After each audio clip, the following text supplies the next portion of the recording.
Okay, everyone, we are here with episode 2 of season 2. And the topic today is going to be parenting. Parenting. The reason we're going with parenting as well is because it's super relevant in both of our lives. And a lot of the people in our lives, this is going to be relevant to as well. And, you know, we picked this topic because just before we did this, you were saying, who are you picturing in your head when you're doing this podcast? And we ultimately said, you know, our friends, our close friends, but then also our wives. And one of the reasons for season 2 being about key topics that we feel passionate about or we feel is going to be important to us is because we wanted to speak about things that were relevant to us. Because often you read books in our last season, sometimes there are things in the books that weren't really relevant to us in life. This is very relevant to us right now. So where do we start with parenting, Ali? Because I feel like this is a very difficult topic to talk about. Such a difficult topic. Yeah. And we had a chat about this last night. We were at dinner. And it was also part of what we're doing at the moment. We're away and we're exploring where we're currently at, what we want to do. And I know for both of us, one of the areas that really stood out was we want to be better fathers. We want to be better dads. We want to be better to our families. And if we're being honest, it's probably an area where I think we can both improve. Yeah. I think we try hard and we do our best, but it's definitely an area that we want to explore a little bit further. And we started talking a little bit about our experiences with our dads and our mums and examples of great parents that we had in our lives and what that looked like. And then I think we were really more about, well, wow, it's just something that you don't really talk about all that much. You don't. And when you do talk about it, it tends just to be feeling bad about not being the best parent you can be. And then the conversation kind of ends there. And it's usually revolved around, oh, I don't have enough time. You know, I should be spending more time with my kids. I should be doing more with them. But then we don't deep dive into this topic because again, we often don't spend enough time reflecting on how we've been as a human being, let alone as being a parent. Yep. And I think what's really interesting about you and me talking about it is I grew up with fairly supportive parents, especially my dad as well as my mum, whereas in your situation, it was very different. Yeah. So like I had a very unique upbringing where me and my mum were very close, but me and my dad, we had pretty much a non-existent relationship. If anything, a very toxic and volatile relationship. Can you give us a bit of that backstory? Yeah. If you feel comfortable sharing it. Yeah, for sure. So it was really strange. Like we were talking about this last night. Like when I was growing up, pretty much from as early on as I can remember, my parents were together, but me and my dad, we never had a relationship.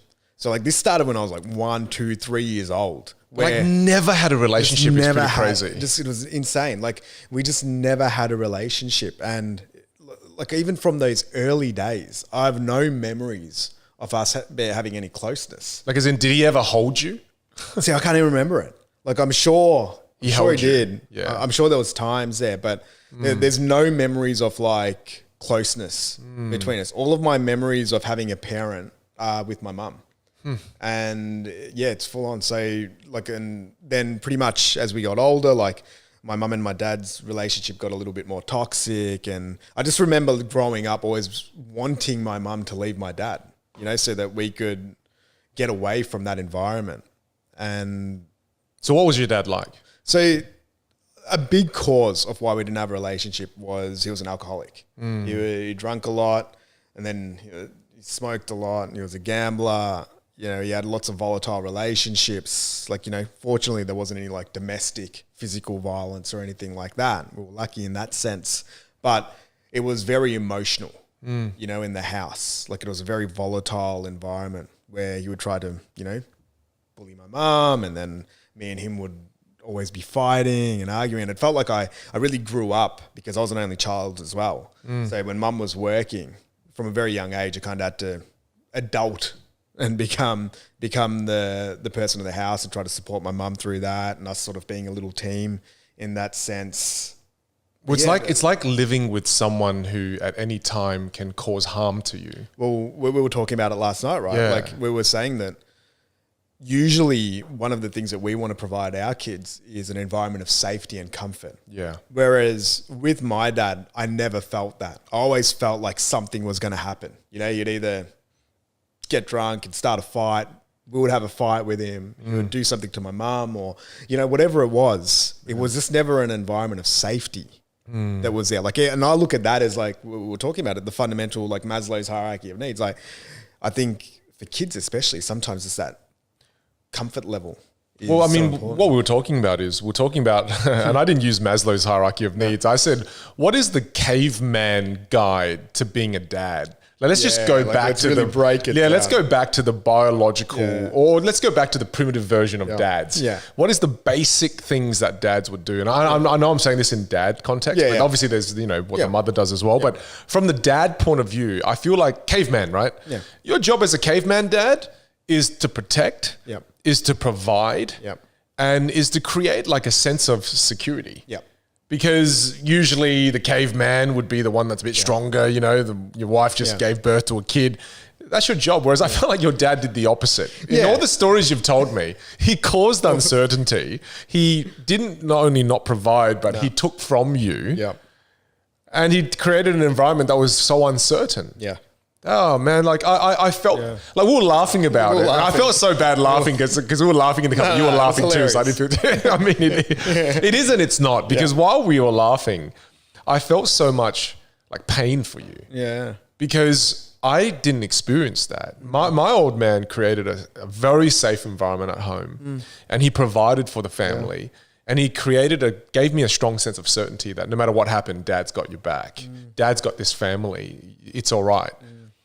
So it's just for you to become the person that you are today shows the importance of parenting, not only from a father, but what your mom was able to do and what you were able to do. Because parenting isn't just parents. I think what you did was a form of self-parenting as well as your mum being a parent.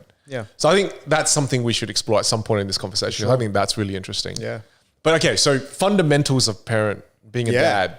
Well, I loved when you spoke about that because I know we were laughing. I feel so bad, but you were laughing, so I was like, okay, I can keep laughing. But the context of what we were saying is, we're like, all right, well, sometimes we feel like we're not meeting the expectations of what we need to be as dads, right?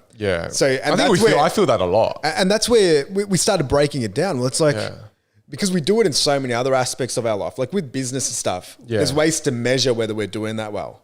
Whereas I think as parents, a lot of parents feel inadequate because it's very hard to measure how you're doing it at a high level.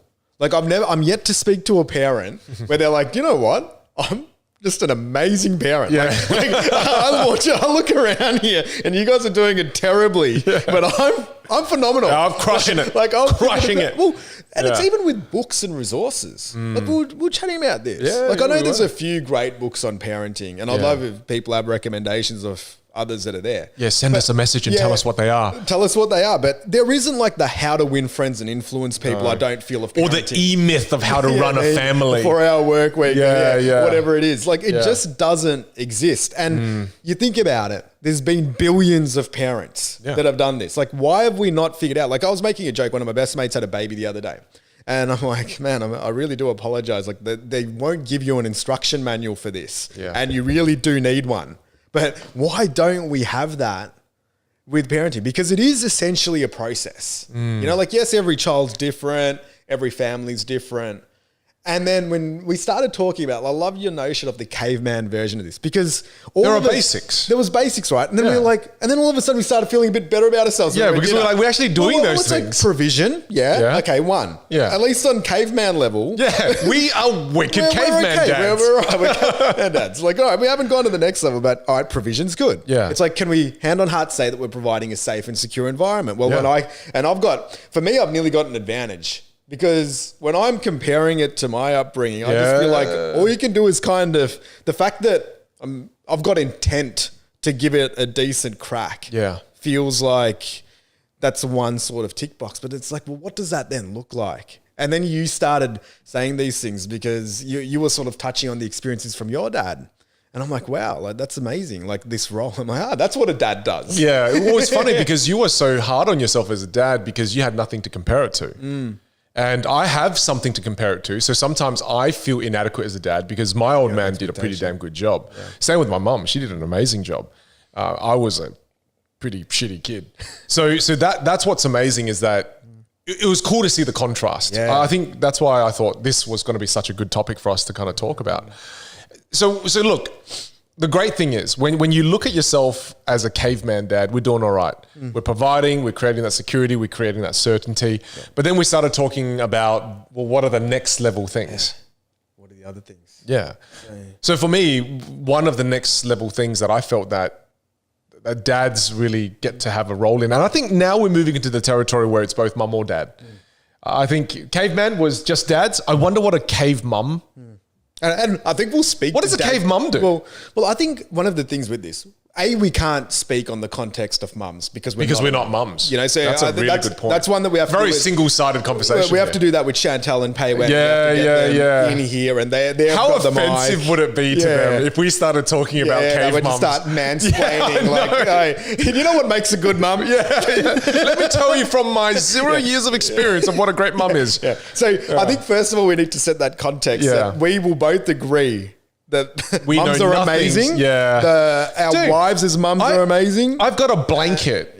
Literally in that room that I got Pei Wen. Yeah. And it says, if being a mum was easy, dads would do it. Dads would do and it. she loves it because it's true. It's true. It's true. Yeah. And I think the importance of this, and this episode probably will be more targeted as us to dads. It's from dads. Yeah, okay. Let's make that clear. But I also think it's also more important because I think mums, and this is a generalization, mums speak a lot more about being mums. Yeah. Dads don't. I know the dads in my group, like I can't remember many conversations that I've had with my friends, my male friends, where we've actually sat down and we've spoken about, hey, man, what's your dad approach? How are you dadding? Yeah. It's like, oh, it's all right. How are the kids? Good. Yeah, good. Yeah. Oh, I should be spending more time with them. But I've been working hard. I go to school. Like it's such a bland, it's our guy talk, right? Yeah. Like, so I think that hopefully we could provide some insights into what we're thinking and maybe it helps a few people. Yeah, things we're doing well, things we're doing terribly. Yeah. So I mean, okay, so thank you for that context shift because I almost went down the path of, hey, what's a cave mum? That would have been terrible. Thank you for saving me because you just saved my ass. Well, I think once you've got those foundational cave dad concepts down pat, I think when it moves to the next level, I immediately went to, especially when we're raising boys, because again, another layer of context, we only have sons. None of us have any daughters. Yeah. So to me, I immediately went to thinking about my son and thought, well, I want to teach my son how to treat women. That's the first thing I said afterwards last night, because I think that's so important. Yeah. Well, why is that important? Well, because I see look at the media that we're seeing. Yeah. How many men are mistreating women out there and how many men are doing these terrible things. And I often think about it, like I love Joe Rogan's podcast. And Joe Rogan talks a lot about how when he looks at people, even if you're an absolute jerk of a human being, he looks at them as being a baby. He goes, at one point, this jerk that I see in front of me used to be a little baby. But a lot of wrong things had to happen to this little beautiful baby for it to turn into a monster. And I think dads have a lot of power here to come in to stop monsters from being created. Right. So I think we are the antidote potentially to monster people. Wow, that's big. Right? Yep. I didn't say this last night. Yeah. It feels quite profound. The way you're reacting makes me feel like it's very profound. So hopefully it is, because other people either you're too good of a friend or you're like, this is the dumbest thing I've ever heard. So we are monster preventers, right? Okay. Especially in the context of how men treat women. And we know that living in Australia, even, we're very blessed to live in a great country. There's a lot of domestic violence. And I've never been really open about, this topic. But I've seen a lot of domestic violence growing up in terms of just in my neighborhood and around. Yeah. And I've always had a very visceral reaction. Like it makes me very angry. Yeah. So to me, I think we have that responsibility of teaching our boys, especially, how to be a gentleman, how to respect women. And I think that's very critical. Yeah, that's one thing. But our kids are fairly young right now. Yep. My son's 3.5. You've got one that's 4, 5, 5 and 7, 8, 5 and 8, 8 and 5. Yeah. So it's at a later point when they're in their teens. I think even earlier. I think it's very important. To teach that. Well, it's just respect in general. Yeah, it is. Right. Like absolutely. What you're saying there, it's spot on. Like I remember my mum used to say this as well. She's like, you can tell the character of a man by the way he speaks to his mother and the women in his life. So it goes on that point. And because I think, and that was probably also a traditional and cultural thing. Yeah. Based on what you were saying as well. Because the reality is, is there has been a generational shift. Like you think about what you're talking about, how men and dads used to treat their children and their wives and their partners, and just even like, you know, gender equality in the work environment. Yeah. Like, you know, it's by no means perfect now, but it has changed.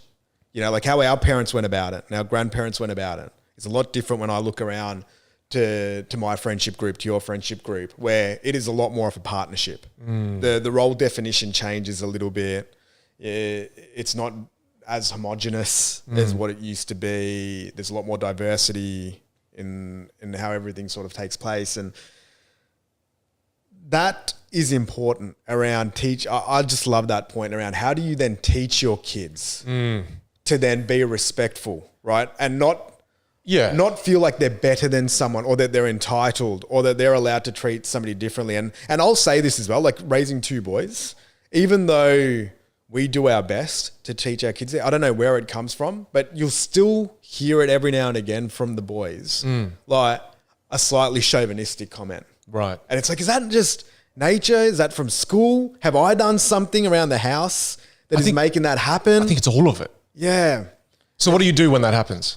Well, generally, like, because I live with my mother-in-law and I live with Chantal. Yeah. And they're two of the strongest women that I've come across that does not cop any of that. I can confirm that Chantal is very strong. They will never ever like cop any of that ever. So like, it's just like, you don't even have to say, like it is. So you chop it down. It's chopped down. It's immediately away. done. You know, like it's like, well, why did you say that? You Yeah. know, so it's a conversation as well. Yeah. It's like, why do you think that? Yeah. And what made you say that? Yeah. So it's finding the source of where that came from. And then it's making a correction depending on what the topic was. Yep. Yeah. Like, and we had a funny example with two of our best friends the other day. We went out to a birthday party and our friend, I won't name names just for the purpose of the let's keep it anonymous. Yeah, we'll keep it anonymous. They'll know who I'm talking about. But we went there and the mum, amazing, smart, successful, organized the whole birthday party, did everything. And then there was some point in the party and the son whose birthday it was is, well, what are you even worried about? Like, dad paid for this whole thing anyway, and you're just on your phone playing Candy Crush, right? And it was this thing that was just so far off the truth. And that never would have happened knowing the dad as well, who's like a beautiful soul, beautiful human being. But like this perception of this standard role that like dad makes money, pays for it. So like mum, for some reason, is secondary. Like this whole thing, like, and we were sitting there and we were exploring it. We're all just sort of discussing it. Really? And there was a correction made straight away. Yeah. But it's like, where does that come from? You know, and then it was that same thing about deconstruction. It's like, well, no. And even there in that situation, there was one of the cousins that was there and he made the correction straight away as well. He's like, no, that's not right.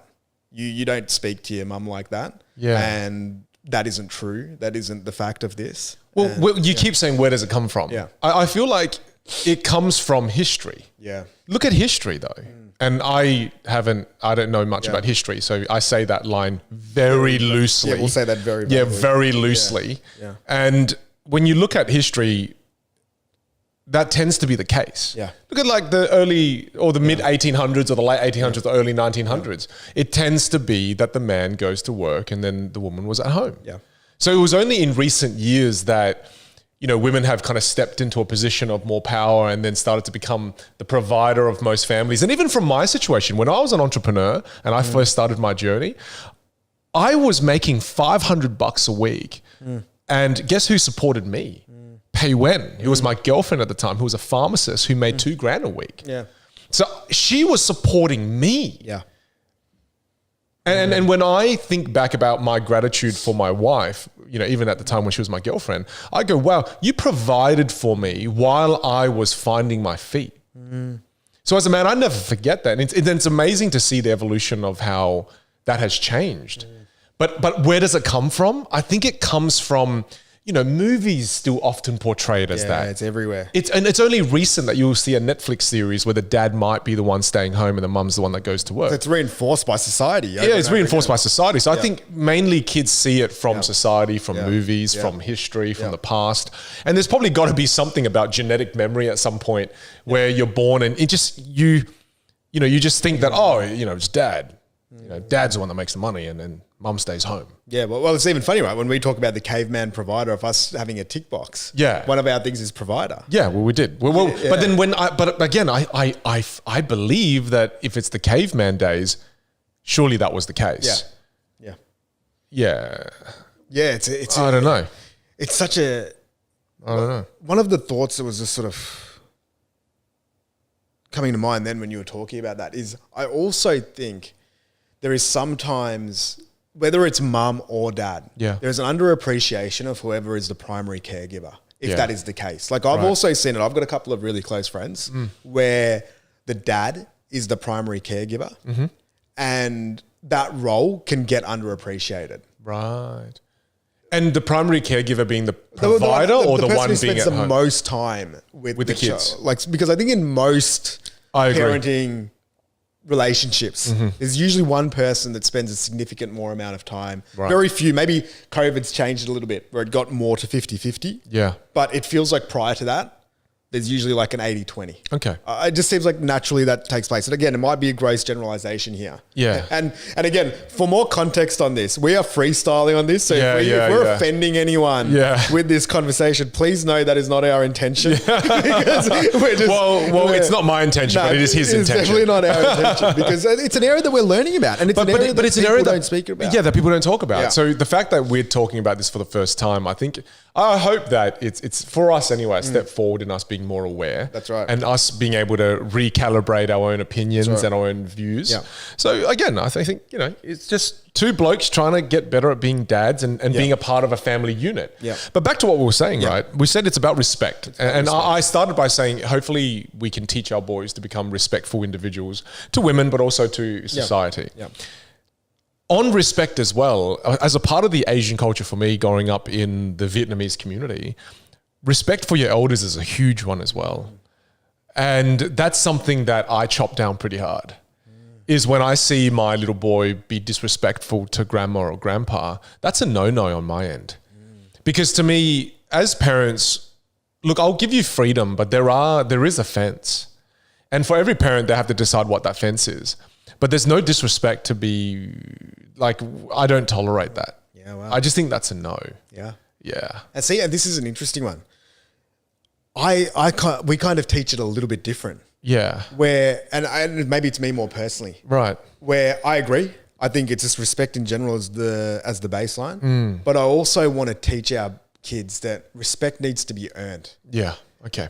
So that just because somebody is in a position of authority or power over you, you also need to have the self-confidence and belief to be able to question things at times. You can question it, but you shouldn't disrespect. Don't disressect it. Yeah, should never you can question it. Yeah. That's a good little nuance. Yeah.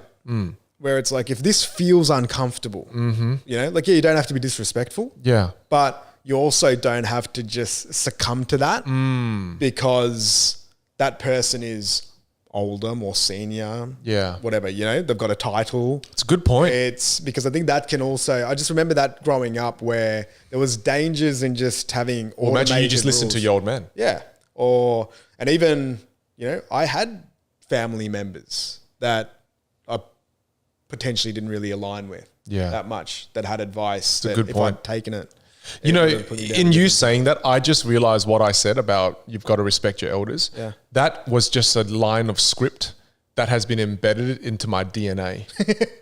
Yeah. I didn't say it because I truly believed it. Yeah. But the self-awareness that you just gave me was I said that because that's what everyone in my culture says. How freaky is that? Yeah. But I said it as if I freaking believed it. Well, I mean, I think respect is important. Yeah.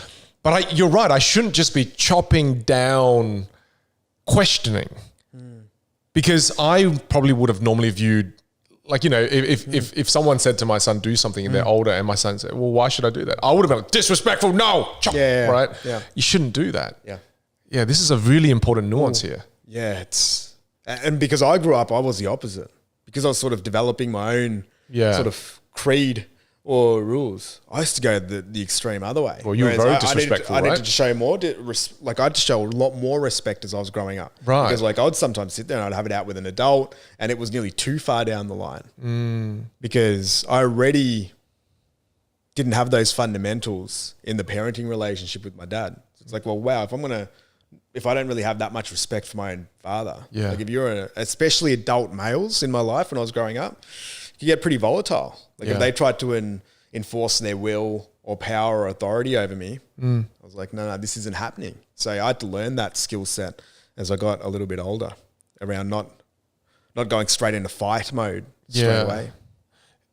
Yeah, well, I mean, I think that's a really profound point, is that teach your kids to be respectful, but don't just cause them never to question authority, because that's the culture I actually grew up in. Yeah. Don't make them submissive. Don't make them submissive. That's exactly the right word. Yeah. I was very submissive for a big part of my younger years, because we were taught that no one has to earn your respect. You're a kid.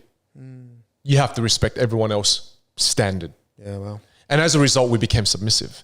And it's why you find a lot of people in the Asian culture, again, probably a blanket statement, but I think it's mostly true. We don't make a lot of noise. Like in an organization, when something goes wrong, a lot of people in the Asian culture just kind of sit back and they kind of accept the change without making any noise. I don't want to ruffle the feathers. It's okay. It's all good. It sucks, but it's all good. Yep. And as a result of that, you don't find many of us often in strong, powerful leadership positions. And I think it comes from that youth, when we're told just you have to respect your elders. I remember one of the first times I had a speaker who was older than me come to me for advice on the speaking career. And I felt like, I can't give you advice. You're older than me. Yeah, you're more experienced. Yeah.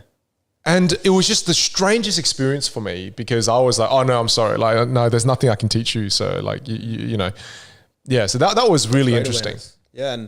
And even if I look at it traditionally, with what our family is, so we're Indian through generations. And if I look at our culture, traditionally, if my mum didn't do it differently and we went down that path, a lot of the decisions in my life would have been made for me. Yeah. Yeah. Like to even the extent of who you marry. Like I wouldn't have been allowed to marry Chantal if I went down that route. Wow. I probably would have had to be a doctor or a lawyer or an accountant, the same thing. It's usually predefined. So you're right. Like sometimes there are some of the cultural badges that we live in. There's benefits and there's costs to it. But So moving forward with that, what that means is, in getting our children to learn how to be respectful and getting them to also have enough courage to ask questions, we're actually getting them to explore who they truly are. Yeah. Because in them questioning is them gaining clarity on who they are. Because imagine like a little child growing up. When I say to you, hey, you got to go to bed at 7, to them, they're still discovering who they're like, why do I need to go to bed at 7? I think those questions, if you don't let them ask that, they end up not discovering who they are. And this is the sad part. I remember when I came back to South Australia, when I lived in the US, I'd come back to Australia once a year. And one year, one of the local schools here asked me to do a speech, because there were multiple suicides at this school who were girls of Vietnamese descent or Chinese descent. And they killed themselves because of their parents forcing them to do something they don't want to do. The classic, medicine And I remember speaking at that school and some parents were like, this guy's full of crap. He has no idea how hard it is raising a child and all this crap. But then I shared with them a quote, and the quote was from Carl Jung that says, "The greatest burden a child must bear is the unlived life of its parents." That's big. And when you don't teach your kids how to ask questions, your kids will end up not knowing what to do. And naturally, when you see your kids not knowing what to do, what do? You make the decisions for them. So I think one of the foundational roots of learning how to be a parent, be a better dad or a mum, I feel for both genders, is how do we help our kids better explore who they are? Yeah. And they have to do that by asking questions internally and externally. Yeah, I love that. Right? And yeah, that's powerful. Yeah, it's beautiful. Yeah. So I think that's one big one. I love that, because I think there's two topics there.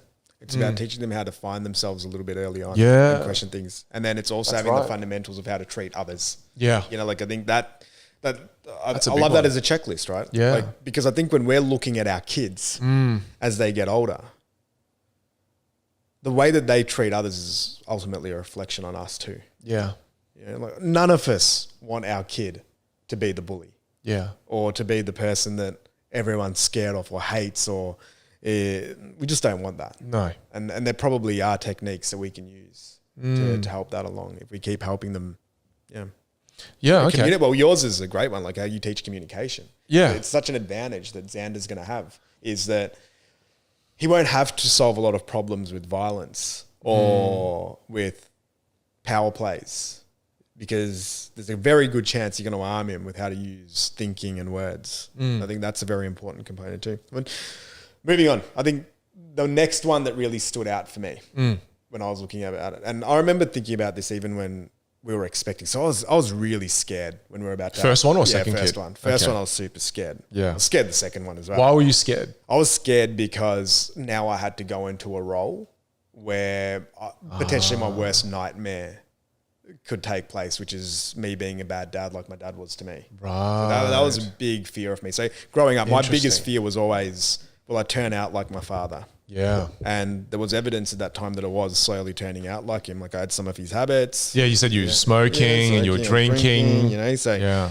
Did you ever gamble a lot? nah, never. Okay. gambled. So lucky you didn't get the trifecta. I didn't get the Holy Trinity. Yeah. Unfortunately, I stayed away from that one. But Well done.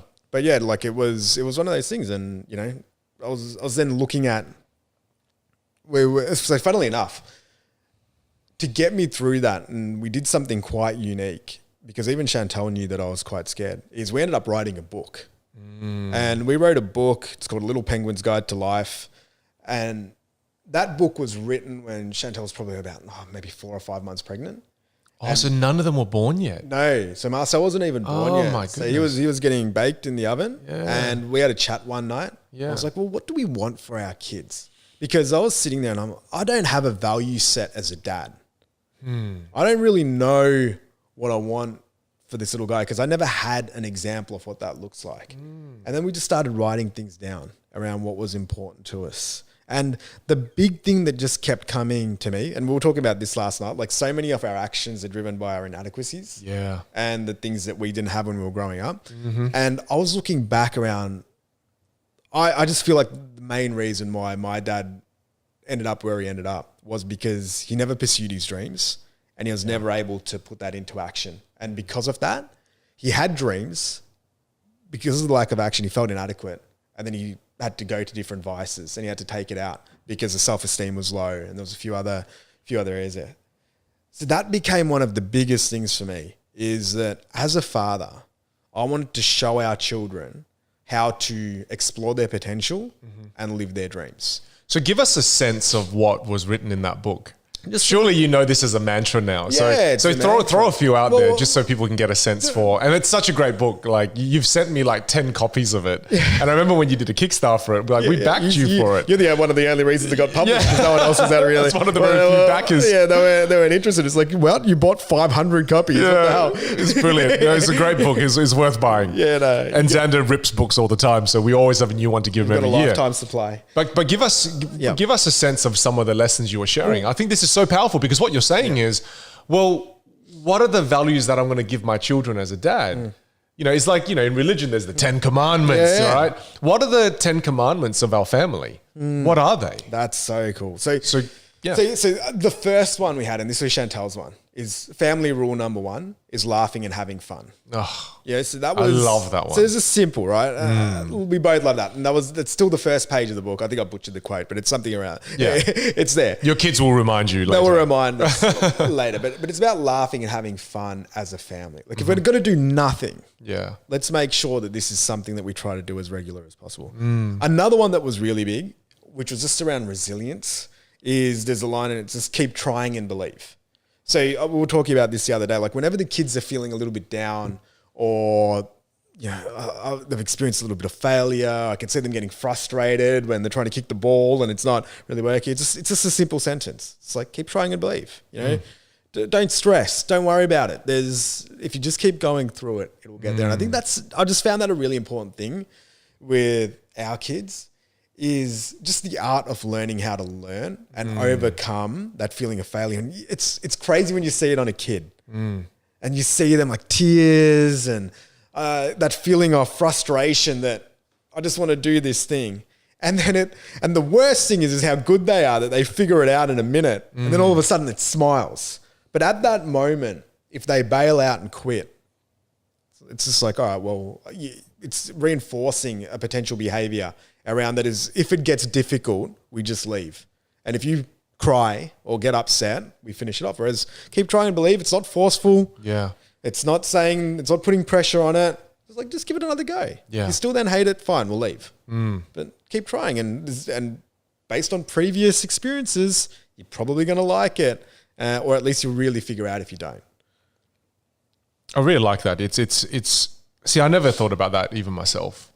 Is what are the family values? What are the core family values that the Giang household represents? Yeah. That's the Tarai 10 Commandments, right? That's your family 10 Commandments. That's our book, And that's such a fundamental thing we pass on to our kids. I mean, a lot of the times as parents... Well, what's one for you? If you were... Generosity. Yeah, that's big. Giving. Yeah. Being giving. And to me, it's such a universal law is that the more you give, the more you receive. You know, don't be afraid to give. Don't be afraid to give. Yep. And when you give, don't measure the return. Yeah. Just give. Yep. Because ultimately, you will receive. Now, and as they get older, I'll have to make sure I teach them as well, is that there is such thing as giving to the point of complete destruction. Because there are people out there who give and give and give and give and then become bitter, as we learned through one of our podcasts with Brene Brown, is that we learned from her book that people who are generous and kind without boundaries end up becoming bitter. So, you know, there's nuances to these lessons, but to me, one of the foundations is generosity. But what I was going to say is this. As parents, we sometimes think that we have strong values, and sometimes we think that these values get transferred to our children via osmosis. Yeah, that's true, but don't rely on osmosis. Directly transfer these values. And I think what's so brilliant, which has really inspired me, I actually might put a goal in my goal list this year of doing a children's book for Xander and my children. Because what are the Giang household values? Like if I was giving my child a gift, what gifts in value form do I want to give my children? And then, of course, you develop your own values, but being born into this family, there are values that would serve you this life. Not that I want you to have these, but they're going to serve you. You're going to kick ass in life if you take these values on board. So, yeah, that's really inspiring. I never thought about that because I always thought, oh, it's osmosis. It's going to happen. Yeah. It's going to happen, of course, you know. But no, I think an active way of transferring those values is very powerful. Yeah, it's more powerful than what I ever anticipated because we thought it would be just this book that we would have sitting there on our sort of coffee table. We'll talk about what happens with the kids when things happen. They start reciting well, they quote it now. Yeah. And they go back to it. They say lines from it, which we don't... That's what's happened by osmosis. That's not us telling them, oh, you need to practice the Read lines. the book 10 times a day. You need to memorize the book, otherwise you're not going to get What is page 4? Line 2. No dinner until you repeat it. But yeah, it's kids love learning. Yeah, they do. And they also feel, I think, a sense of pride that this thing was written for them. Oh yeah, and this is our family's rules. You know? Like it gives them a sense of security. Yeah. As well. And also you got to remember when children are born, they're born as a blank slate. There's got to be some guidance. I mean, otherwise you don't need parents. You don't need parents. What have parents for? Yeah. I think parents are here for the purpose of guidance. And hey, from our experience, this is what we've learned works pretty well. Yep. And this is what we've learned, it doesn't really work. Yeah. Well, regardless of what happens, as parents, we transfer our values and beliefs onto our kids. The good and the bad. The good and the bad. And let's highlight the good and try to minimize the bad. And even that, they might grow up and they'll be like, you thought that was good. But like every kid has that same thing with their parents, right? Like the parents have thought that they've done this well, but that actually put pressure on the child, or it made them have an expectation that they couldn't achieve. And I think that's the thing with parenting, is it's just never binary. Yeah, because we were talking about this last night as well. Yeah. And I now reflect on the experience that I had with my dad. I actually learned so much. Like if I look at it now, it was a gift. Yeah. Because it gave me the handbook of what I didn't want to do, which is sometimes more important than having the handbook of what to do. Yeah. So there is always a different perspective. Silver lining. And just I think for us to know that as parents that we're never going to perfect it. And you're always going to mess up your children. Like that is, it's inevitable. We're all going to do it. And, you know. That's right. We'll do it in different ways. Yeah. But it's good to know that even when you mess up, that is a lesson for them as well if they're receptive. And if you've created a kid that's inquisitive, that asks questions, and that you've taught them how to think through things, not just know the answer to the problems, but to think through the problem. So I think that's beautiful. And then the fact that you saw positive out of your dad's experience, man, that's awesome. I was thinking about one of my friends. He was saying it the other day. He's like, he's really close to his dad. Yeah. And he's like, one of the biggest moments in my life was when I realized that my dad was a human. Oh, he was 15. I felt that before too. And then he's like, it was crazy. He's like, it took me until I was like 15 or 16. And I saw him there.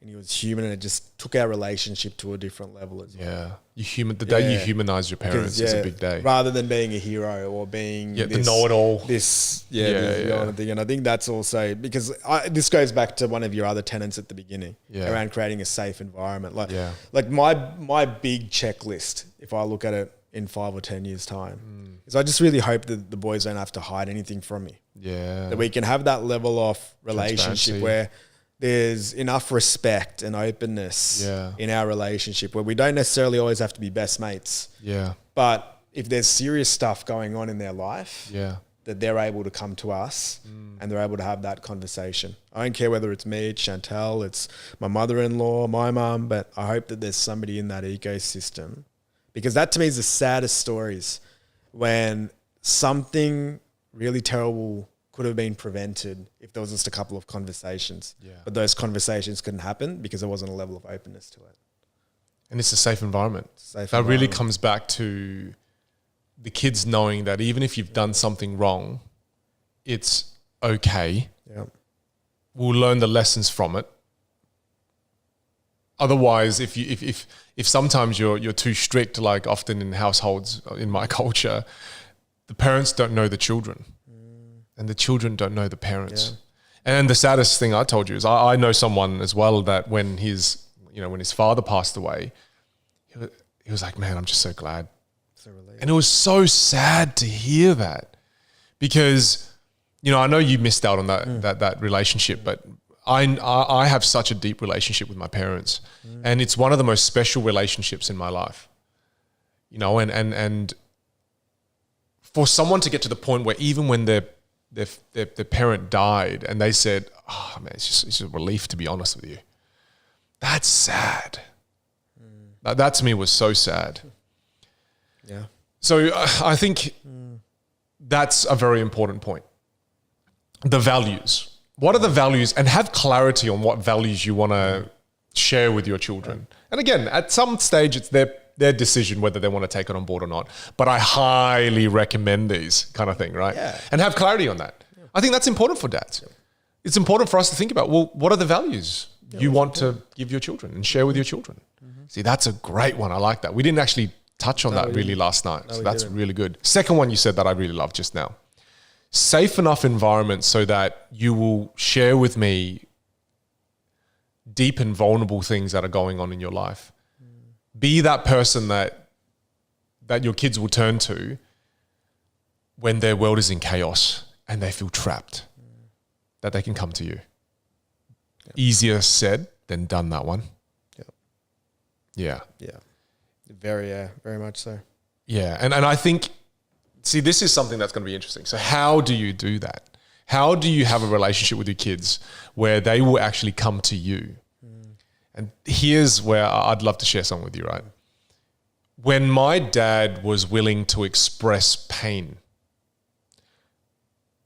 transparently and openly, that was the day I knew it was okay to come to him with pain. Was when he shared with me pains. Vulnerable. And we're so scared to be vulnerable with our kids. Fully, because we feel like we have to be the one that's always in control. Now, I think that's important up to a certain point. But there surely is a point in the child's development where we can show them vulnerability. But I don't believe that until you show vulnerability, they will. Because this thing happens. Dad's always holding it together for us. We need to hold it together for Dad. Oh, that's a big one. Right? Mum's always holding it together for us. We need to hold it together for Mum. Now, this happens in my relationship with my wife. I remember when I was talking to Pei Wen at one point, you helped us kind of gain clarity on this, is that I had all these stresses in my mind, Ali. And you're like, well, who do you talk about it to? I'm like, no one. You? You're like, well, why don't you talk to Pei Wen about it? I'm like, well, she's dealing with enough. The least I can do is sort this crap out. And then when I talked to her, she was like, hey, you're dealing with a lot. I don't want to share with you my problems because the least I can do is deal with this crap. So we were a team fighting separate wars instead of coming together to combine forces to defeat the enemy in this case. So that to me is not only something with your wife or your husband, this is something with your children too. Don't be the family where, or if you want to be, sure, do it. But I think don't be the family where your kids are fighting separate battles and you're fighting separate battles. When the kids get old enough, share some of the struggles you go through. Otherwise, what happens, Ali, is the children grow up with a false sense of reality.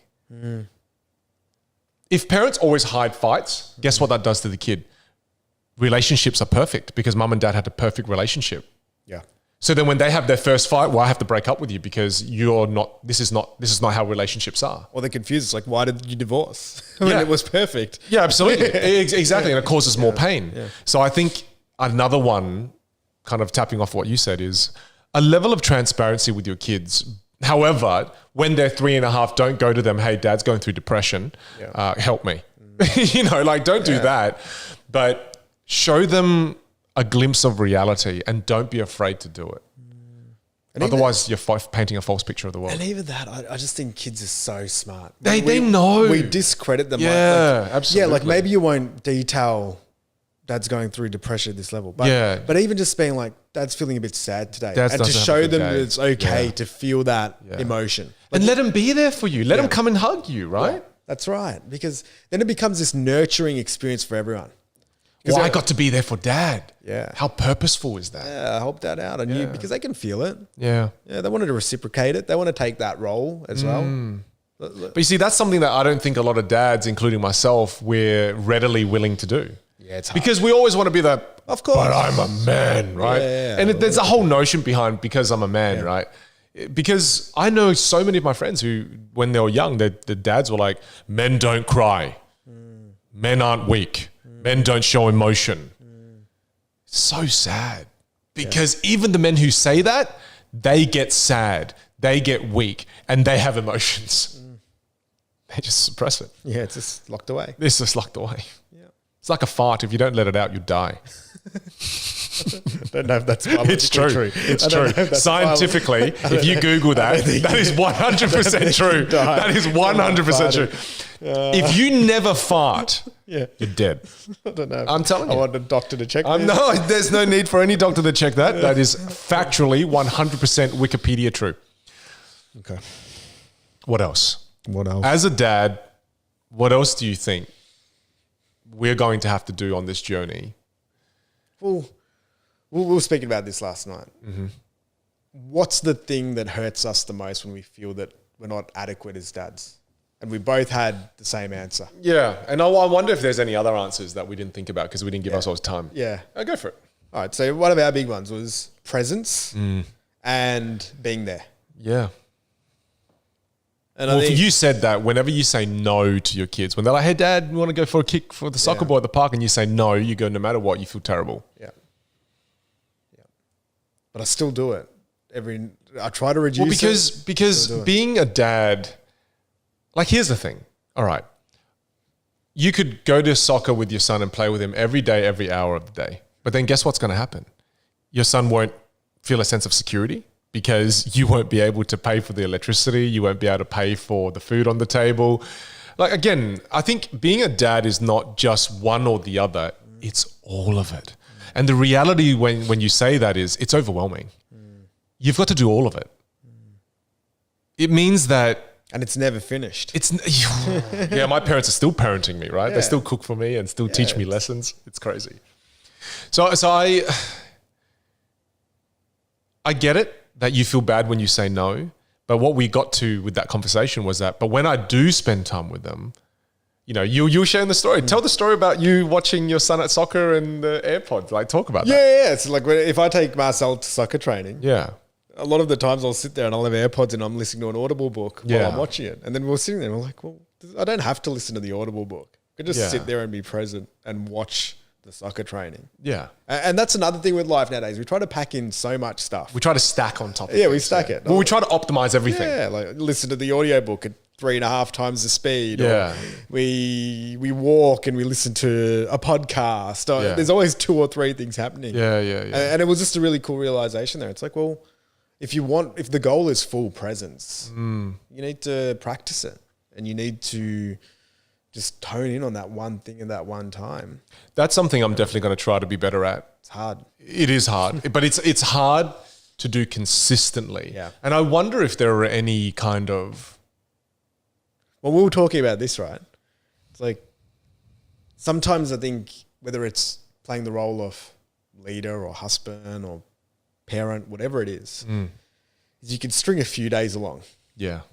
And then you're no good one day, but you feel so bad because you weren't good on that one day. Yeah.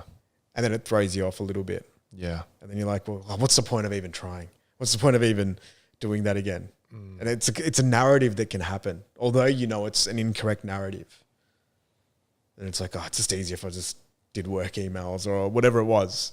Because... Well, I have the problem of... You see how we're talking about being a dad right now? There's so many layers to being a dad.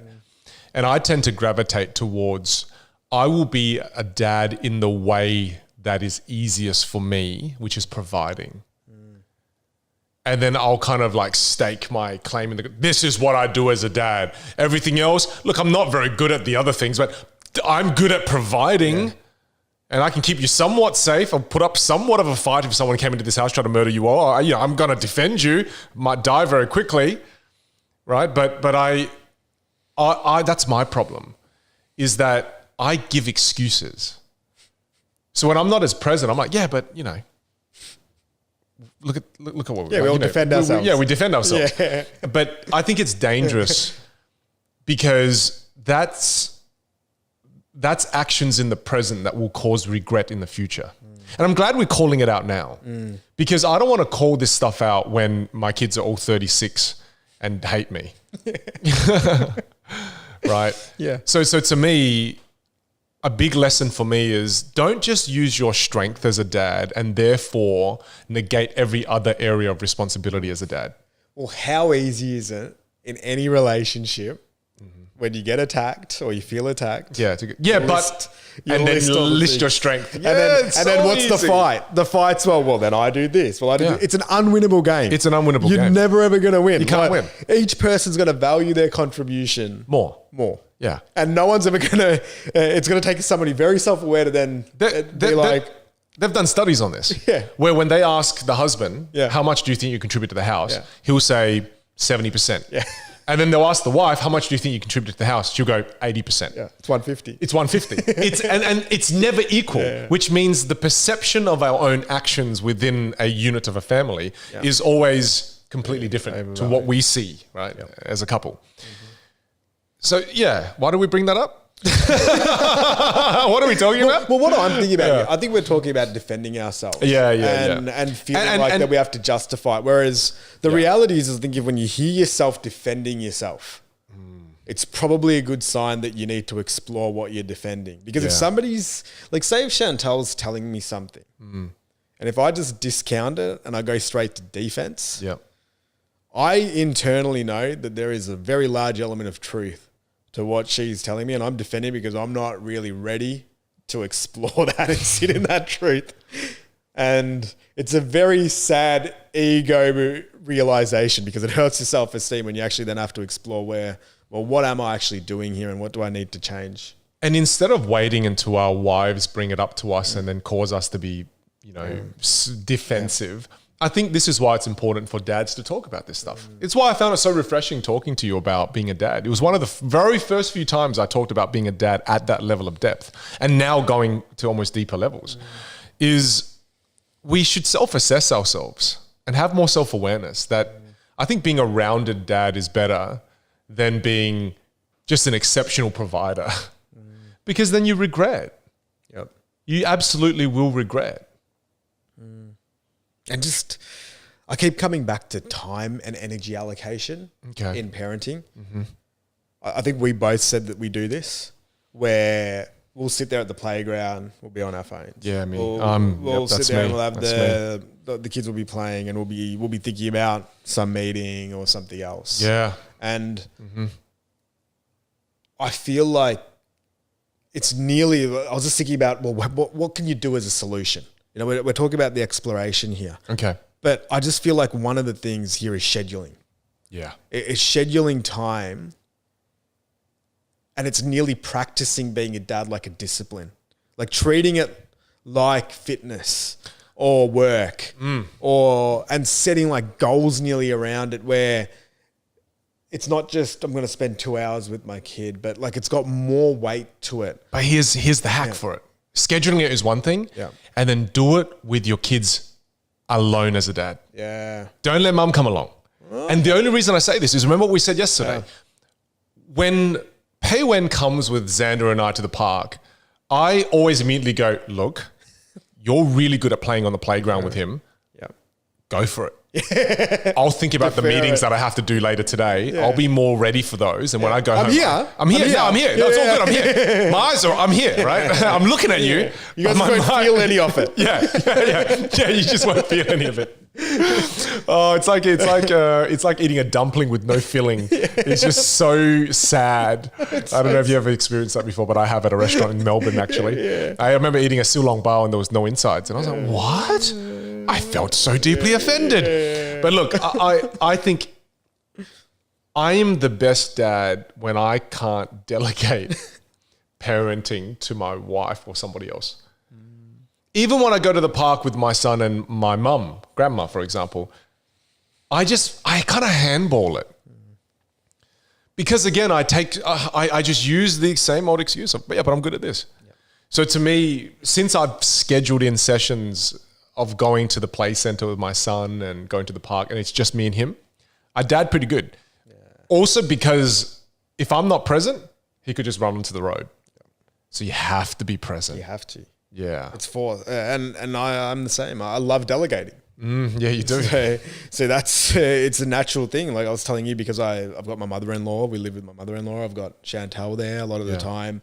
My brother-in-law's there. Yeah. So it's super easy to pull away and go, hey, you guys got this? You guys are good? Right. I'll be back in a couple of hours. Yeah, I'll go to the cafe. I'll do some work. I'll sit in the study. I'll read for a bit. And then it was a big realization. Well, I'm missing out on some of these really special moments. And when I was thinking about, I try to live life with very few regrets. Yeah. I can see that being one. Oh, absolutely. You brought it up many times. Where 10 years time, it's like looking back and I don't want to be that quintessential story of, oh yeah. Great entrepreneur. Oh, good. Yeah. Terrible dad. Yeah. It wouldn't be like, that would be the one where, if the kids were like, oh, well, you just were never around, or you were never present, or felt like I didn't know you. Yeah. That to me is a failure that I'm just not willing to cop. And I want to just make sure that that's just tied away very early on in this journey.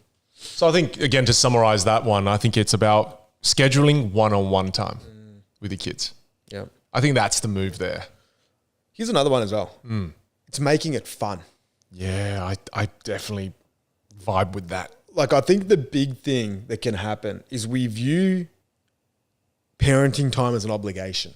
Yeah, and I look at that that's Chantal and I as a couple, where it nearly becomes this thing where it's not enjoyable. It's like an obligation. It's like, what? Oh, we have to, who's going to look after the kids? And it's like, well, why? Well, they can feel that. Like, well, this is a privilege. So how do we then turn it into something that is super exciting? And I think it's even a cultural thing. Like it starts from day one. You had the kid, good luck sleeping. Like straight away there's a negative connotation. Yeah. It's like sometimes I'm terrible at this. When people get pregnant, I'm like, congratulations. I'm so sorry. Yeah, that's right. I follow it up with that straight away. Yeah. And there's always this thing. It's like, oh, your kid's two terrible twos. It's the whole, it's this thing that, and it nearly becomes a badge that we wear. Where like having a kid is just dealing with something very painful. Yeah. And yes, there are times that are challenging. Yeah. But every time I and also remember that you're on the other side of it, right, mate? So you're talking with like, on your little white horse over there. Yeah. Kids are 5 and 8. Yeah. Whereas I'm still dealing with a toddler. Yeah, you're dealing with a toddler. So look, just speaking That's on right. the parent side of toddlers, it also is a miserable experience. All right, mate? So let's remind you of how hard it is. Of course. Look at you with your 5 and your 8-year-old. But how do we turn something? You're right, because it is. It can be it's like you're sleep deprived. You're dealing with a human being that is very showing behaviors that you wouldn't want to see in somebody that you're related to. Yeah. But how do we then turn that into a positive spin? And I think it's going more back to the point of turning dad time, mum time, parenting time into something that's special as much as possible. How do you do that? I try to combine it with things that I really want to do as well. So say recently, one of the things, so I love traveling. Mm-hmm.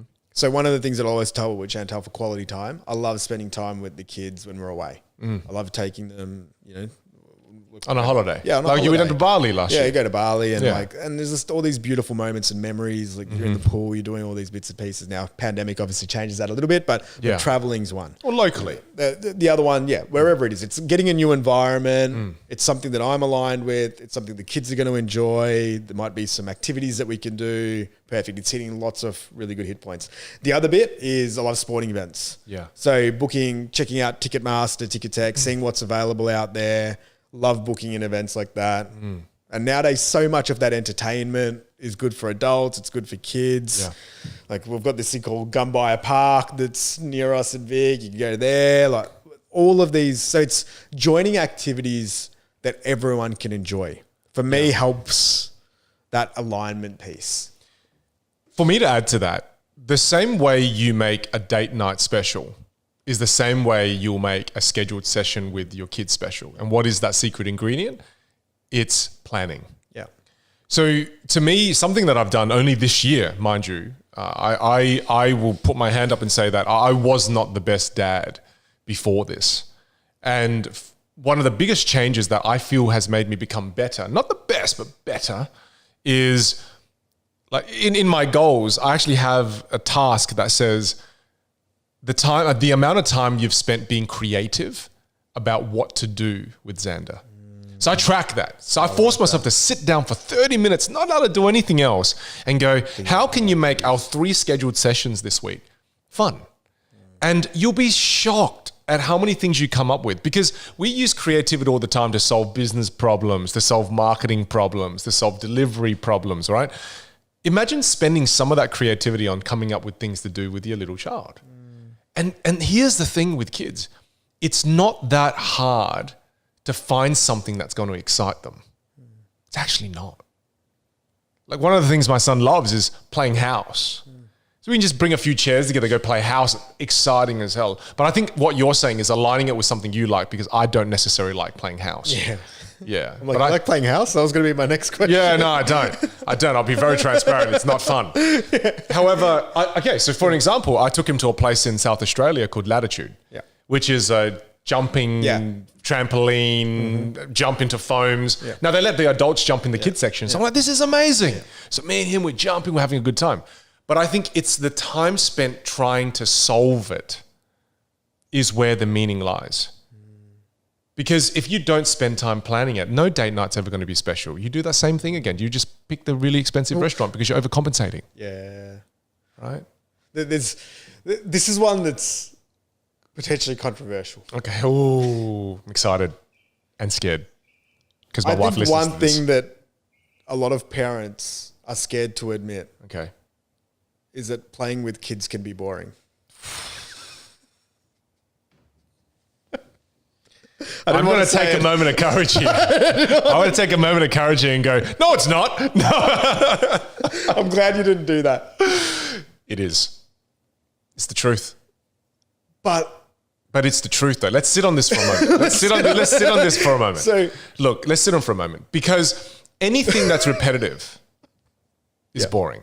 Yeah. Like let's just lay the fact on the ground, right? Yeah. If I talk to you every day like this, when you will be boring. This will be boring. When you said playing house, I'm glad you touched on the fact and you Yeah. said that, well, I don't want to play house. Yeah, I don't. But as parents, we're meant to want to play house, right? Yeah, we are. And we should because of the joy that it brings our children. Yeah. That's the greatest bit of satisfaction in it. But I think a lot of the times when we prioritize the email or the thing that's got more of a dopamine hit for us Yeah. is because there's got to be a solution in there that nearly gamifies playing with your kids and enjoying even the activities that you may not necessarily enjoy. Like, say, for example, a lot of us don't really enjoy going to the gym, but there's ways to gamify going to the gym where you can make it enjoyable. A lot of us don't like eating healthy. There's ways to gamify that. So let's assume, especially with younger children, because I think this is what happens, especially with a lot of dads. And I hear this all the time. I'm going to wait till he's older and he can play golf and we can go on golf trips. Exactly. I thought the exact same I'm thing. going to wait till he can go fishing. And then you miss the first 4 or 5 years. Yeah. Because, and I think this is more for dads, they struggle to connect with the kids because they're not enjoying it. And guys struggle to fake excitement potentially more. I can fake it pretty well. Okay, you're good at it. Yeah, I'm good at faking excitement. Yeah. See, I'm pretty bad at it. I do it when I talk to you. Yeah. I'm doing How am I doing? I'm doing it right now. Yeah, Don't steal my joke. You're very That's good. Me. Yeah. Don't, yeah. Very good. This is how I really feel inside? Yeah. I'd rather be playing house with my son. Yeah, That's more engaging. This is a great. Yeah, even right now, I'd rather be doing that. Yeah. So, right? how do you gamify this? How do we gamify? How do you gamify this? Well, I think there's things in like aligning it to your goals is potentially a way of gamifying it. So say if you're somebody who's an achiever type, having something where it's like a tick box. Yeah. And you just gave me an idea. all right, what's the idea? Do you know how building a house will be more fun with my son? Yeah. If we weren't just playing it with kitchen chairs, Yeah. but we actually bought building blocks. You actually built a house. Like proper, and build a proper damn house. Yeah. And in this house, have like lights that work and have like a freaking, an MP3 player with speakers in there that we can play. Yeah. And not like a small house, but build something big in the garden. Players don't exist anymore. Yeah, I know. Cool. Just our phones. This was not recorded in 1998. I want a Discman in there that's functional. So, Dad, what is this? Is this but you see, to make it more exciting for me, it requires a bit more planning and effort. Yeah. Again, for me, it comes back to planning and effort. But this is what I love about what you're saying here. Yeah. It's thinking about these activities. Like we were talking about it last night, and hopefully, I don't know if we're going to write this, so hopefully somebody will listen to this and write it themselves. But how cool would a book be with like 100 great ideas and you have to complete the book?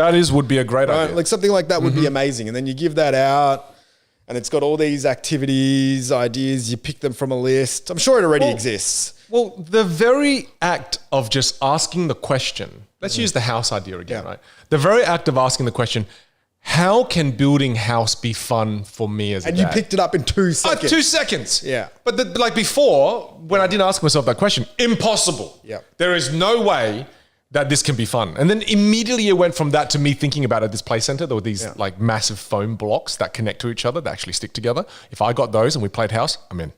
Perfect. I'm in. So, and that's, Yeah. I think there's an importance Yeah.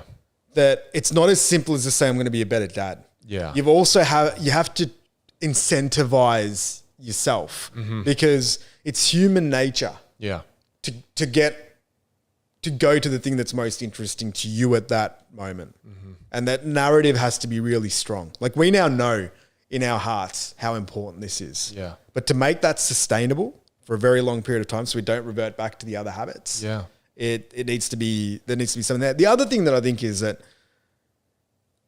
there isn't a competitive element to being a dad. Now, this is something else that's, and I'm not about comparing that, but because we don't speak about it to other dads, we don't have benchmarks that we set. Yeah, we don't. Where it's like, oh, well, wow, John's doing that. I should maybe do a bit more of that. We don't share it. So we can play on the competitive nature that we often naturally feel. That's right. And it's not a bad thing. No, I think competition friendly. makes things better. I mean, you look at the marketplace. Competition makes products better. Yeah. Yeah. Android makes Apple better. Yeah. Right? Yep. Like it becomes nearly a badge where we're sitting there at the end of the week and it's like, oh, how much time did you spend with your kid? Like, what are the things that you did? So it's not about competition, but it's also maybe about sharing. And it's idea What's some creative sharing. things you've done? Yeah. That's a really cool point. That's a really cool point. I like that. But that's a way of gamifying it. Gamifying it. But also asking yourself the question. What I really liked and I took away from what you just said is when you're doing something with your kid and it's okay. I think let's just accept and admit that it's okay. Sometimes hanging with the kids, kind of boring. Rather be watching Vikings season 6. It's great, right? But you just got to ask yourself the question, how can I make this fun for me? I like that, Ali. I like that. That's a really good little hack there. That's powerful. Yep. Okay, cool. That's a good one. All right. What else? What else do we need to learn how to do as... Look, I think the one we had written down there before was realizing that parenting is a team effort. And look, I realize like for people like your mum, man, for her it was a team and it was just me, right? It was just her. Yeah, you might be a single parent. You might be a single parent, I get it. Like, I mean, I don't get it because I haven't experienced that, but it's just... For those who have a partner, and I think we can't speak to those who don't. Maybe you can a little bit, but I can't. Yep. I can only speak to what I know. And it's a team effort. And I think too often I put too much pressure on my wife to be the main parent. And I know this is going to sound, this was a really hard thing for me to hear. This was around the time when I was feeling really down as well. And at this peak of my career success. My wife never said this, but I knew she wanted to. And it's that I'm basically a single parent. And that was like that to me, that really hurt. And that's one of the core reasons why I decided to walk away from this career path is that, oh my God, we aren't divorced. I'm not dead. I'm here. But you feel like you're riding this journey alone. And then when I really try to put myself in her shoes, I just thought, what a shitty experience parenting has been for you thus far. So to me, this one for me is very important.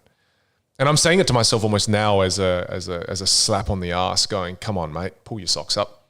Because I often revert to that because again, I take too much pride and I'm also really good at providing. So I lean on that as an excuse of, hey, it's okay. She can handle it. I'm really bad at that. I'm really bad at realizing that, hey, you got to pick up the slack too, mate. Yeah, that's powerful. It's hard, Ali. Well, you got me thinking of something when we talk about teamwork in the parenting relationship. Is I think I've had moments where Chantel's made a criticism or a suggestion and I've discounted that as, is this for the kids or is this because of us as a relationship at the time? Right. You know, like, am I actually doing that? Is that true or is it not true? I have no idea what you mean by this. So say, for example, this can sometimes happen. If I'm really in the zone with working and then Chantel's like, are you going to spend any time with the kids? I'm like, is that you saying, are you going to spend any time with me? Or are you saying, are you going to spend any time with the kids? Right. And then I'll sit there and it's like, well, what do I do now? Because I'm in the middle of something. My headspace is somewhere. What do you normally do?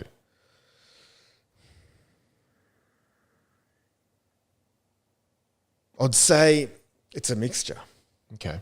So I'd say I used to. The default was I go, and I keep doing what I was doing. Classic move. Classic dad move. Classic dad. move. That's classic dad. It's like, yep, I agree. Classic dad. I agree. See you I'll in finish 3 this hours. off. Yeah. And I'll be back. Yeah. And I used to do that because I had this belief that you don't understand. You understand what I'm thinking, what's going through my head at the moment, and what I'm doing. And what I used to also do is I'd believe that what I was doing was more important than that, if I'm being honest. Yeah. And it still can happen at times. I'm more aware of it now. And what I used to also do back then is I'd defend and then I'd counterattack. at times as well. Of course, another classic dad move. Another classic dad move. Husband move. It's a classic move, right? It's a jab and then the uppercut. And classic. Last couple of years, I've tried this more. Is I'll do what I call an ego check. I'll be like, is what I'm thinking right now real? Or is it just my ego feeling like it's being diminished, so I'm acting in this way? And then I'll sit there with Shan, and it still happens. I wish that it was perfect. Yeah. But I'll be like, look, I apologize for saying that or whatever I've done, because now upon reflection, I can see that was ego-based. Yeah, you're right. You came here with a suggestion because you saw something that needed to be corrected.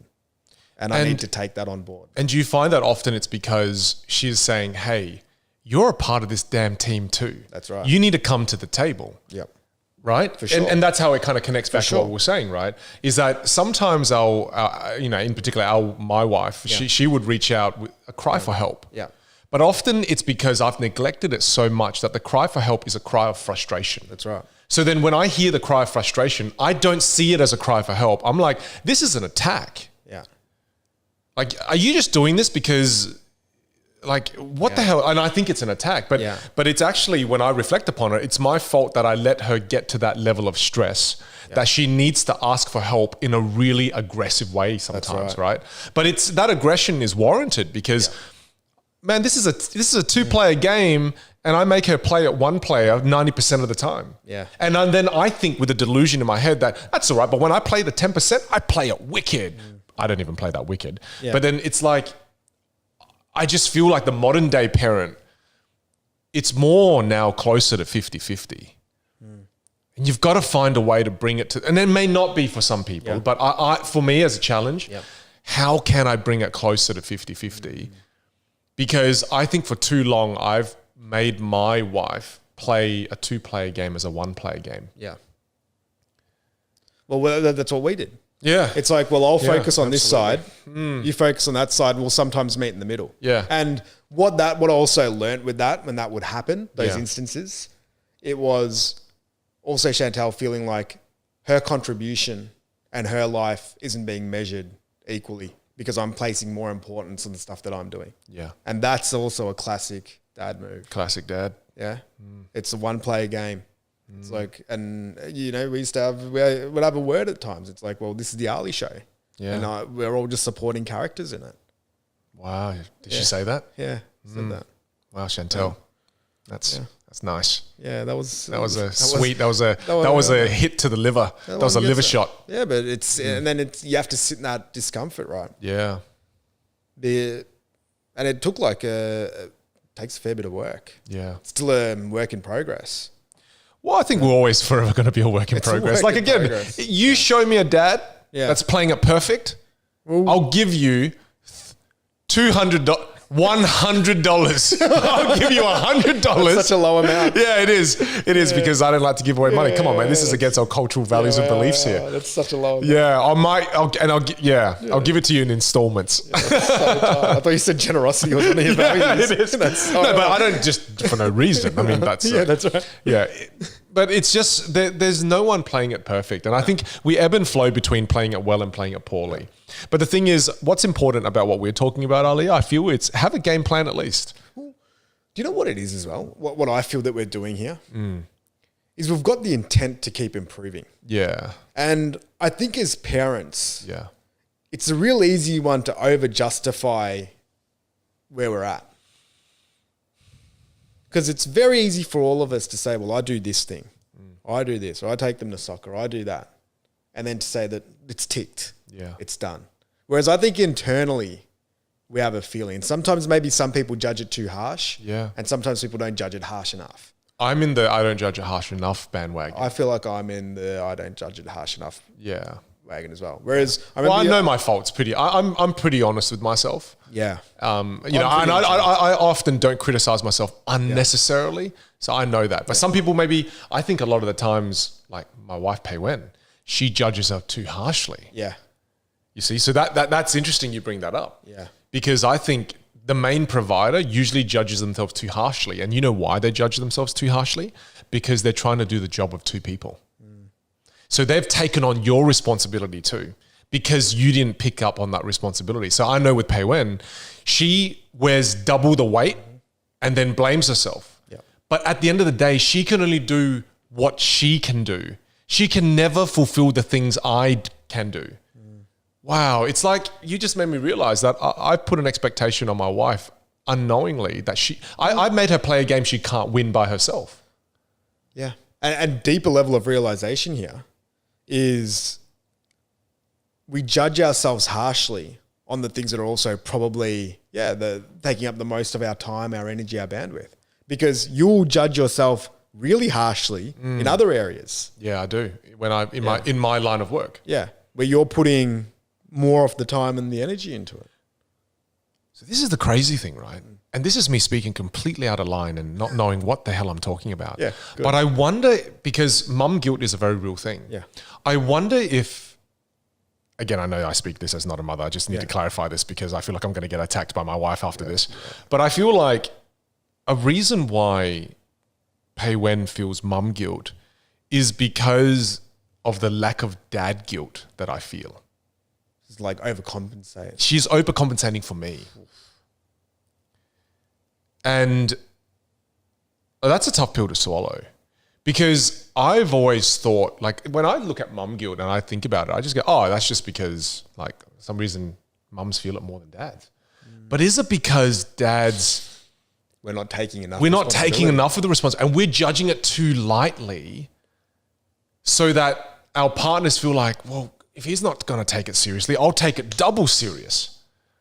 Because they know how important it is. Yeah, well, they do. Well, because a lot of the time, both our partners, our wives are at home with the kids most of the time, right? So what will be interesting for me in the next month or so is as I take up some more of that, I wonder if that will alleviate what Pei Wen feels. That pressure. It'll be interesting because, again, it's a two-player game. It's a two-player game. What else do you Parental think? guilt is such an interesting comment. Parental guilt, comment. Pressure. Area of just exploration. Yeah. Because even if you think about what we're talking about in this podcast, like we've done so many of these. Yeah. This is the only one where I think we feel guilty. And we feel inadequate. So it's like it's like the guilt lives...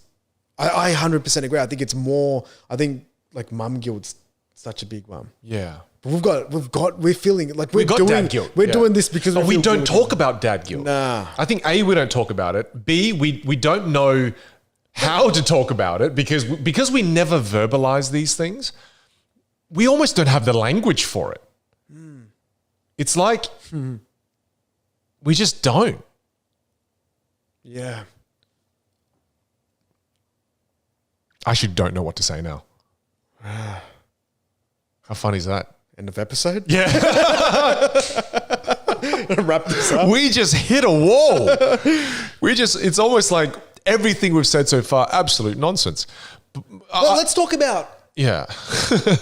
Let's talk about models. We talked about this a little bit yesterday. Yep. And I was thinking about one of my friends and his dad he was like the first sort of dad that I saw that was the real sort of model dad and still is. You know, that was 20 years ago and it's still the case where I'd see him and we catch up. Okay. And I still ask him questions about parenthood and stuff. And even him, as one of the best dads that I've seen, you know, he's the one that's going to win you $100. When I ask him to verbalize what makes a good dad, it's hard for him to do it. Well, again, it's because even the dads that are doing it right, it's almost some of us are doing it right by chance. Well, he'll admit that he's a good dad, Yeah. but he doesn't know why or how he's a good dad. Again, because I don't think men talk about this. We don't talk about So it. even the ones that do it well don't talk about it. And sometimes those that do it well, you know, it's like people who are innately good communicators or people who are innately good at athletics, right? Yeah. It's just How do you they dunk happen the to do ball? it. Oh, no, just jump home. Just dunk it. Just throw the ball in the hoop. Yeah. Yeah. So I feel, again, I think that further proves the point that we don't discuss it enough. Well, here's a question. All right. Communication teacher. if you're teaching a dad, because I know you've done this before, like one of the, and I want you to speak about this as well. One of the things that you made me realize a few years ago that was a massive game changer was you sat there and you said that we bring this level of energy in our work lives and our professional lives that's ridiculous. But then when we come home, it's not there. We switch off. And that was such a valuable tool. Well, what we're doing now is we're switching on for this podcast. Yeah. You know, we're giving this a little bit more energy because we know that people are going to listen to this. And I'm giving it a bit more energy because I'm engaged with you. This is something I'm interested in. But when we go home, not only to our children, but to our partners, we switch off. And to me, the sad thing about that is that the most important audience is not the people listening to this podcast for you and me. The most important audience for you and me is the families that we have at home waiting for us. Well, in your case, they're not waiting for you. They're glad you're gone. No, your wife literally said that on the phone before. This is not so. True. This is not me being mean. Chantel literally said, "I was cheering when he was gone." I hope she was joking. Yeah, I know she wasn't. Because I can't wait for you to go home too. That's why I'm so easily allowed to just go away for multiple days. No, but you've got a very understanding partner. But anyway, I'm sure she was joking. Yeah, I think. I hope. Yeah, we can only all hope for your sake. Yeah. But that's what I mean is that we tend to switch off, and I think the most important audience for all of us is the one that is at home. And when it comes from a communication point of view, if I was to share some ideas and some thoughts, it's that my son is 3.5 and he doesn't talk that much, right? So to me, sometimes we think the only way for us to give to our children is maybe gifts or maybe the time we spend with them or the places we can take them. But there's another area of generosity that we can have with our children. There's another area of love, and it's energy and it's vibe. Like, do you bring a fun vibe to your child? Because even if your kids are 1 or 2 or whatever the age may be, maybe whatever it is, right? Even if they can't understand or fully comprehend what you're saying, they can understand the emotion that lives within your voice. They can feel the excitement that is in your face. They can recognize the you're glad to be there body language. So your kids can feel all of that before they even know how to speak and fully understand and be able to have a great conversation with you, right? So to me, these are the ways we can give as a dad as well. I love that. And I think, you know, think about what you do and the level of preparation you go to before you give a presentation to some of the investors you might talk to, or for other people in front of your teams or your customers.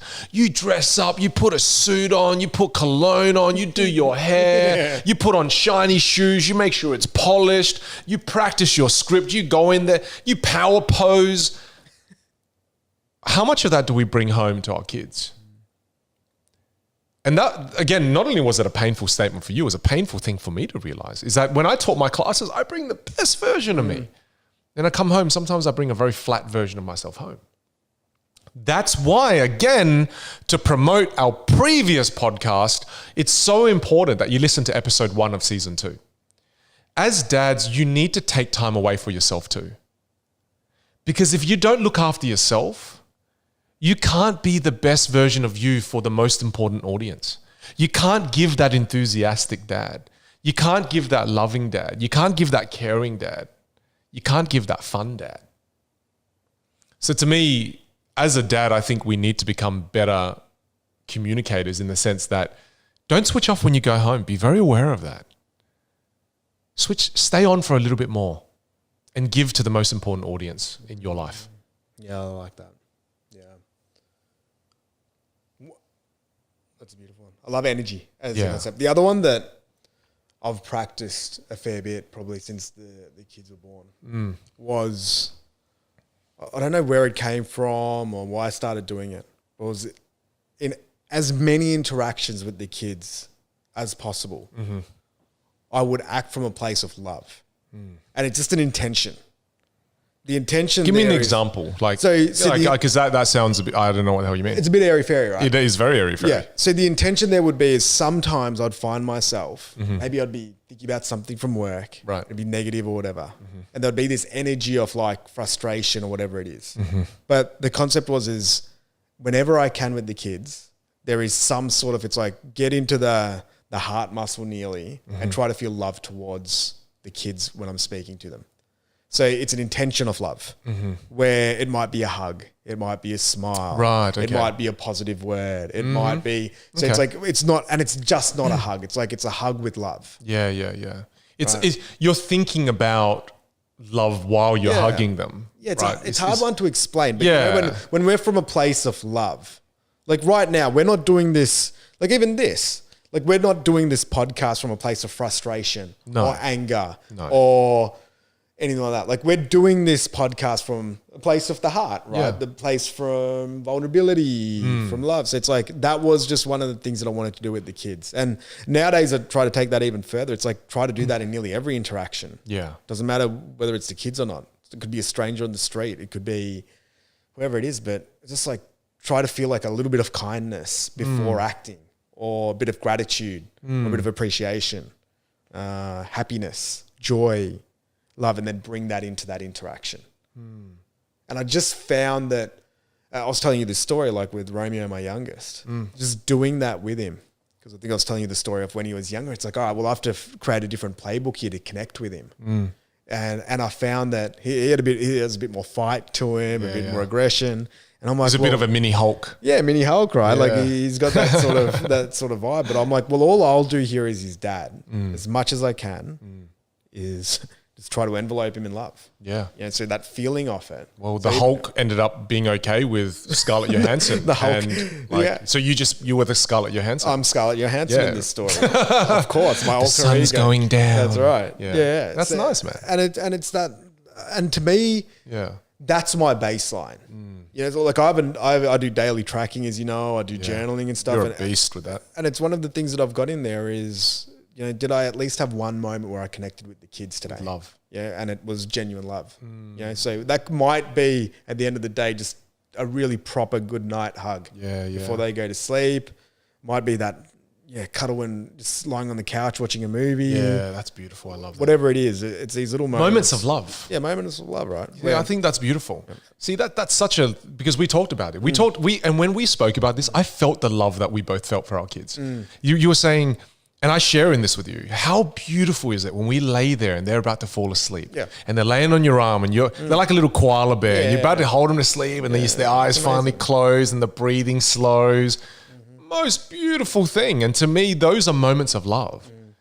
More of those, the better. And that's what family is about. Yeah. It's how do you It's unconditional love. More of those interactions. That's probably what I was speaking about a bit earlier in this podcast, is like when we start to give these things as an obligation, which is, and it does get tough. It does get challenging. But just shifting perspective and mindset. Like I even think back to Chantel and I, like we really struggled conceiving. We had to do IVF. We had to go through a fair process. And sometimes it's easy to lose sight of how lucky you are to have these two souls. And how much we went through to have this environment. And and I think that's where I feel guilt sometimes as well. It's like, wow, like this is something that we've just worked so hard for. It's so important to us, to me. It's like, how do you make it? And I think if whoever's listening to this right now, I think what's important is if you're a dad, find another dad in your network to talk about this to. Have the kind of conversation we're having right now. And if, you're one of my friends and you're listening to this, or one of our Lee's friends, talk to us about being a dad. I think what we're trying to do here with this particular episode is bring more awareness to dads having conversations about this. Yeah. Because there were multiple unlocks in this conversation alone. And this is the second time we've had a conversation about being a dad. And I don't see it being the last, right? Yeah. And the more we converse about how to be a better dad, the more minds we kind of bring into these kind of conversations, the more we can evolve and get better at being the modern day dad. Because the world has changed from the early 1900s. That it's different now. Yep. And if we don't recalibrate ourselves as the modern day dad, we will live with regret. We will all have regret. Yep. And I think the important thing here, the most important thing here, is to start the dialogue. Yeah. And to not be afraid to talk to another dad about this. Yeah. Yeah, it's like the concept, like, when there's always mothers groups, right? Yeah. When you first have a child. Whereas, and I think it's happening now as well. There's fathers groups. Yeah, but I remember looking up mummy clubs and stuff like that, right? And they don't let husbands in. And then so I look for a dad one, doesn't exist. Really? So I think they do now, because I know I know Rowan recently joined one when he had his son, and then they meet together. A dad presents all the time. I'm like, that sounds beautiful. That does sound beautiful. What a cool group where you can sit there and learn and share the stories. Well, because sometimes, like you said, you're doing good, but you don't know it, and you're beating yourself up. So you might be on the other side of this, and you're actually doing a great job. Yeah. But you got nothing to compare it to. You got nothing to talk about. You got nothing. There's nothing to share. Generate ideas. Yeah. And it's just a reminder too that this needs to be recalibrated and refocused on, because I think when the things that become habits or that are always around us, they're the things that we take for granted. Yeah. It's why I used to love even traveling. And it was one of the hard things, like obviously leaving your family. But when I got back, there was just this level of appreciation every time. Every single time I'd have to go away for work. Or whatever. I already can't wait to go back to Xander. Of course. Like even this, we've been doing this only for 2 days. Yeah, I'm ready to go back. Straight away, it's like, oh, it's amazing. Like, can't wait to see them, give them a hug. Yeah, I miss them. And give it another crack at trying to improve to the next level of us on this journey. Because I think every time we go away and we think about this, we talk about this. Yeah. I think we are improving. Yeah. Yeah, like the fact that we're speaking about this, I think shows intention, and hopefully our kids will listen to this at some point when they're older, and they know that. Well, when they have kids of their own one day and they listen to this.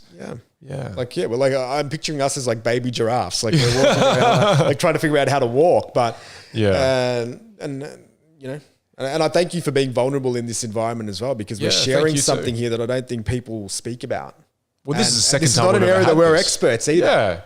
Yeah. I think so. I think there'll be some kind of expert out there on being dads who listen to this and be like, wow, what a bunch of wankers. Yeah. And then they have no idea what they're talking about. So look. They got this completely wrong. Completely wrong. Like, I mean, they're not even using the right terminology. You guys please delete this episode off the internet, because kids, if you're listening to this in the future and we're both dead and people are leaving mean comments, please delete this episode. The password is No, but look, I hope that people feel inspired to converse, to explore, to talk openly, to talk in a vulnerable way. Because I believe as men and as fathers, we have a pretty big responsibility that sometimes we can let slide, because we lean on the provider angle, that I'll keep the family safe angle. But there are so many other things that a dad can do beyond the caveman dad. And I think we have to evolve out of the caveman dad and become the modern day dad. And we'll be able to create and help nurture young humans that will be better humans and make the world a better place. We have a responsibility. And the more we talk about it, the more we can sharpen this axe and the better we can do. There is a point where it will be up to them. It's like those birds I watched on an Amazon series, where at some point you have to kick them out of the nest. And it's either you fly or you die, right? But let's make sure when we kick him out of that nest, they can soar. Yeah. Well, share the story that you shared in the email with Xander. Oh, yeah. So I was teaching my son how to climb the monkey bars. And what was really fun was just seeing him learn a new skill. But for him to learn how to climb the monkey bars, he had to learn the lesson that I have to let go of the monkey bar I'm hanging onto with my right hand and only hang on with my left hand so I can swing to the next one. So I have to let go of safety to gain progress. And in that process as well, another lesson was I had to let him fall. Because when he felt that I was always there, he always waited until I helped him move to the next one. He never did it himself. So first of all, the first lesson for me as a dad was there are times you're going to have to let your children fall. Because if you're always there, they'll never learn how to do it themselves. So that was one for me. That was a really hard lesson because it was so hard for me to let them fall. And I know when I told you this story, you're like, I wouldn't even know they fall, or I wouldn't even knew that they had fallen because I wasn't even looking. I was looking at my phone, right? So to me, that was hard. That was a hard lesson in that you've got to learn how to fall. And I had to learn how to let you fall and learn how to be there to help you get back up. Right? It's not just about catching you when you fall. It's also about helping you get back up. Yep. But then my son had to learn, I have to let go of safety in order to gain progress. And it was so cool seeing that process happen, play out. Like, it was just so cool seeing it play out. And me as a dad having to go to that psychological difficulty of, oh man, I'm going to have to let you fall so you know what it's like to fall. I have to let you know how to fall in a safe environment so you know how to fall. Yeah. And that's one of the, I think it's another interesting topic, is one that we always have, is around how much do we provide that level of security and potentially enabling our kids versus how much do we build their toolkit, provide them with independence and let them go by themselves. So I would say I lean more on the side of teach them how to fish. Yeah. And hopefully they can fish. I don't know where you sit. Yours probably like, here's all the fish. For me, it's both. For me, it's both. Yeah. I will provide both. Yeah. I'll teach you how to fish and I'll give you fish too. Yeah. Yeah. And I don't know what is right and what is Yeah, wrong neither at do this I. point, because That's why I love when we talk about this is a hard one. It's a real This is a hard philosophical one yeah. where... Well, and it's funny because you're doing what you did because your dad didn't give you any fish. Your dad took the fish that you had. Yeah. You know what I mean? Fish. Yeah, what a monster. I know. Right? But to me, my dad gave me fish, but he also taught me how to fish. So I think as a parent, it's about both. Yeah. You know, I mean, think about this, man. From the most pragmatic way I look at it, what are you going to do? Take a newborn, put him outside and go fetch your own food, mate. I'll teach you how to do it. Yeah. They can't do it. There are things that kids can't do. When a newborn can't fix itself a bottle of milk, you got to do it. Yeah, of course. So that's you giving it a fish. Yeah. But there comes a point in their life which we are not, I have no experience about to talk about this, but you know, I imagine once they get to the teenage years, hey, get a part-time job, mate. When I was 13, I worked on the farm. I was earning like, you know, technically I should be paid at least 10, 12 bucks an hour. My parents paid me like $4 an hour. But again, yeah, very smart. You're probably doing the work of someone who deserved $4. Yeah, no, I was pretty good, mate. I was pretty good. My parents had very high expectations. Like, I want a raise already when you were 12. but it's that's what taught me how to fish. Yeah. So to me, when you're young, it's okay. I will give you some fish. But at the same time, I'm going to start the process of teaching you how to fish. Yeah. Yeah, I like now, that. Now, I say that with such conviction, but I'm not very good at it. In that all the things that I never had when I was young, I want to shower my son with it. If you just look at how many toys my son has, you will vomit. So We all do it. Yeah, we all do it, right?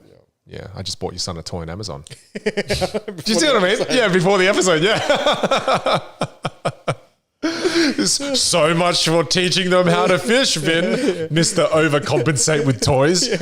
Far out. I'm going to go and sell all of Xander's toys. Yeah, when you come to my house. Yeah. You'll be like, Dad, all my toys are gone. That man took them. Look, I think we ought to wrap this up. Yeah.